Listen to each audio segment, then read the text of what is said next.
अस्सलामुअलैकुम दोस्तों, बहुत सारे दोस्तों के मैसेज ते कॉलां आनियां पियां सी कि भाईजान फ्रेम ते कितना खर्चा आया है ते की रेट शेट किवें बनया है।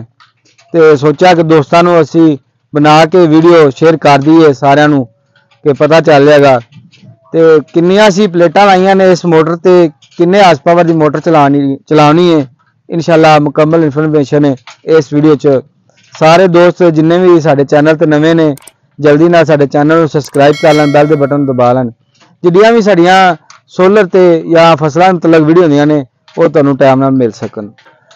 दोस्तों ए मेरे दोस्तों जिहड़ियां असीं प्लेटां ने 570 वाट वालियां 24 प्लेटां लाइयां ने ते 15 हार्स पावर दी जिहड़ी मोटर है ना एसी डीसी नहीं लाई, क्योंकि साडे कोल ऑलरेडी एसी हैगी सी वो ही असीं इस्तेमाल करने पे, क्योंकि थोड़ा टाइम भी लेट हो गए हैं, कसक सही च लगे हैं तो देर हो गई। इस वास्ते तुहानूं चला के इंशाल्लाह चेक करावांगे कितना को पानी कढ़ दी है। दोस्तों 15 हार्स पावर की मोटर है। खूह साडा जिहड़ा 25 फुट तुसीं बहुत ही डूंगा है। इहदे वास्ते असीं 24 प्लेटां जिहड़ियां ना असीं लाइयां ने 12 प्लेटां एक फ्रेम ते 575 वाट दी सी फिट कीती है। फ्रेम दी सब ने पहले असीं फ्रेम की गल कर लैंदे आ। फ्रेम नूं असीं लाई है गाडरी इस्तेमाल की है। टोटल नट बोल्ट से असी ये जिहड़ा फिटिंग करने पे, कोई वैल्डिंग को नहीं की। मेन सिर्फ इहदे ते वैल्डिंग होया है जिथे प्लेटां दे काबले कूले लगने सिर्फ होते ही, बाकी टोटल नट बोल्ट दे जिहड़ा एंगल असी लाया इहदे ते 1.5 सूत्र मोटा लाया है। गाडरी जिहड़ी फुट च 1 किलो वजन आदा वो असी इस्तेमाल की है, क्योंकि गाडरी दा हुंदा फुटां दे हिसाब नाल किलोआं दे हिसाब नाल, ये सूत्रां दे विच नहीं आंदी। ते 12 प्लेटां असीं जिहड़ियां ना इहदे उत्ते लाइयां ने ते बड़ी सेफ्टी नाल बनया हेठां उत्ता भी हो जांदा है, उत्ते इस तरह सीधा भी जिवें तुहानूं नज़र आना पिया इस तरीके नाल भी हो जांदा है, घुमदा भी है ते बड़ा ना इहनूं सेफ्टी नाल असीं बनाया है। जिहड़ियां प्लेटां असीं कसने पे आ 575 वाट दी एक प्लेट असीं लाई है। इन्वर्टर जिहड़ा इस्तेमाल कीता तुहानूं वो भी दिखाने अपने दोस्तां नूं, उन्होंने भी बॉक्स दे विच बड़ा अच्छे तरीके नाल बंद किया गया।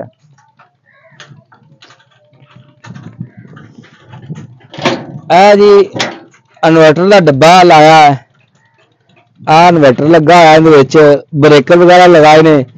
इस वादा ते भी काम करेगा, सोलर ते भी करेगा। अगर असीं रात नूं चलाने आ ते असीं इहदे ते वादा भी इस्तेमाल कर सकने हैं। ये मिक्स दोवें काम करदा है ते आ ब्रेकर लाए ने फिर चेंज चूंज कर दीदा। ते डब्बा बड़ा मजबूत या भारा डब्बा बना के लाया, बड़ा अच्छा। नट बोल्ट सीधे पैने सीधियां एक बार फ्रेम उत्ते कीता आसानी हो जाए, इस वजह तो प्लेटां उत्ते कीतियां ने। एक फ्रेम ते सी 12 प्लेटां फिट कीतियां ने। यह भी फ्रेम उस तरीके नाल बनया है, इक्को वजन दा है। तकरीबन 2 फ्रेमां ते 3 लाख रुपया जिहड़ा ना साडा खर्चा आया है। देखो तुसीं प्लेट घूम रही है, इस तरीके नाल घूमेगा। दोवां फ्रेमां दे 3 लाख खर्चा आया। तकरीबन एक फ्रेम का वजन जिहड़ा वजन है 11 माने ते 4 दी जिहड़ी है नाल है इंशाल्लाह चलेगी। सूरज तुसीं पहले दोस्तां नूं दिखा दो किन्ना को, धुप्प बहुत थोड़ी है, ठंडा मौसम है ते इहनूं इंशाल्लाह चला के वेने आ। बिस्मिल्लाह करने आ, चलाओ जी किथे चलेगा। बिस्मिल्लाह करो, इधर दोस्तां नूं दिखाओ ना। ब्रेकर असीं उत्ते कर लिया ते करंट अजे नहीं आ गया ते इंशाल्लाह इत्थों चलाने तुहानूं दिखाने पानी किन्ना कु कड्ढेगा। 50 दी फ्रीक्वेंसी ते असीं इहनूं चलाने पे हौली हौली चले दी ना जी चल गई। दी फ्रीक्वेंसी इत्थे आंदी पई है ते बड़ा अच्छा जिहड़ा इन्वर्टर है ते पानी माशाअल्लाह जी माशाअल्लाह।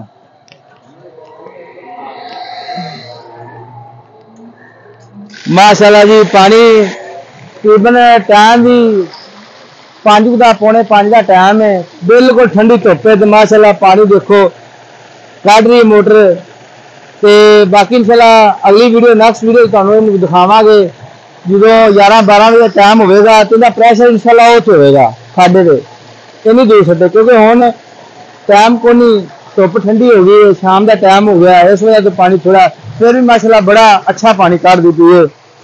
ते मेरे दोस्तों किसी नूं सोलर जिथे इन्ने ज़्यादा बिल हो चुके हैं, बिल बहुत ज़्यादा 10-10 लाख 15-15 लाख बिल आने पे ने, इस वजह तो जान छुड़ाई बिल्लां तो ते असीं आ मोटर जरूर लाई है। उम्मीद है मेरे दोस्तों को वीडियो साड़ी अच्छी लगी होगी। अल्लाह हाफिज़।